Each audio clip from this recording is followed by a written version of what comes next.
Do you know what jobs are actually created by data centers? Because I've heard a lot of like mixed results on that. And Trevin, if you can look up anything as well. But Aaron, what do you know about that?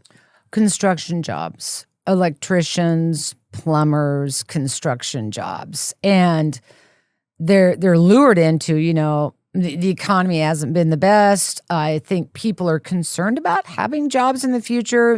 We have the whole AI conversation that they're saying there's going to eliminate all the jobs. So these are opportunities for, our industrial workers, plumbers and electricians and masonaries, and all of those construction jobs are available. And it's a good, 1 to possibly 2 year job.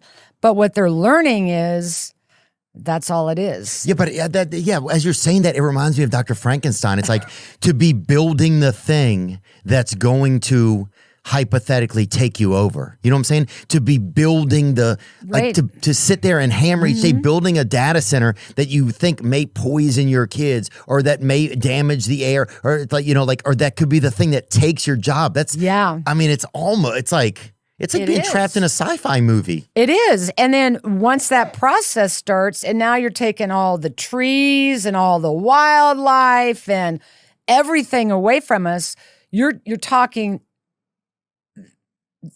they needed a job, but it's not going to be a long-term gain for the community, especially if you are a community, even like down in Louisiana, that relies on tourism to get down in the bayous and in the waters and to hunt and recreation when you fucking destroyed it all. Where's your economic base now? Well, it's not the people's fault, though. No. The people, like, if a man I have to work to survive to take care of my kids. Absolutely. And they're supposedly good-paying jobs, and they're long-term jobs. And so that's the socioeconomic thing that hooks them. But they're long-term until it's built. Let me see this. And then there's no more jobs. Data centers are essentially giant collections of computer servers.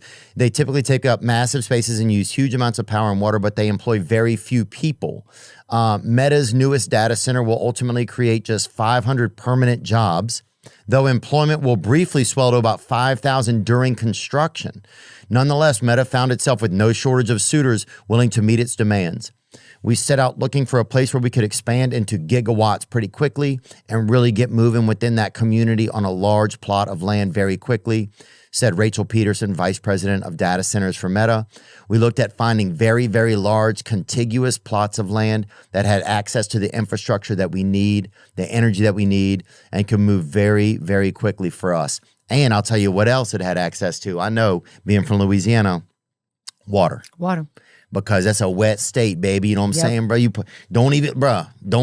I wouldn't even dry off in Louisiana, bro. You don't. Yeah, because you ain't going to work.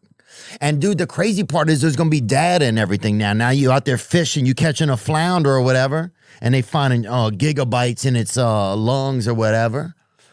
You just don't know. And it's affecting nature. It's affecting the animals, bro. All of those resources will be destroyed to build the data centers.